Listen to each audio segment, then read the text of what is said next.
Shkodër, vllai 3 vjeçar humbi jetën nga helmimi e motra 7 vjeçare i shpëton vdekjes. Vajza 7 vjeçare nga Shkodra, e helmuar nga ilaçi i minjve, ka arritur që t'i shpëtojë vdekjes. Pas plot 10 ditësh në terapi intensive në reanimacionin e pediatrisë, në QSUT, mjekët ja kanë dalë ta mbajnë në jetë, duke bërë që e mitura ta kalojë gjendjen e rëndë shëndetësore. Pas trajtimeve dhe kujdesit intensiv në këtë shërbim, e mitura e ka kaluar rrezikun për jetën. Burimet nga stafi mjekëve bëjnë të ditur se vajza tashmë ndodhet në gjendje të mirë shëndetësore dhe pritet të lërë spitalin për t'u kthyer në shtëpi.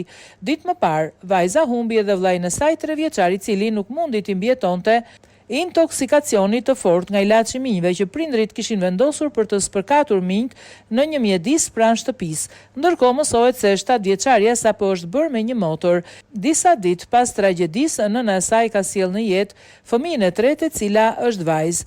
Prokuroria e Shkodrës ka nisur një hetim për humbjen e jetës së 3 vjeçarit, duke regjistruar një procedim penal. Hetimi përfshin marrje në pyetje të mjekëve nëse janë respektuar protokollet mjekësore dhe gjithashtu dhe të familjarëve të 3 vjeçarit që ndroi jetë. Zyrtarisht, shkaku i vdekjes së 3 vjeçarit nuk është bërë ende i ditur, edhe pse është bërë analiza toksikologjike.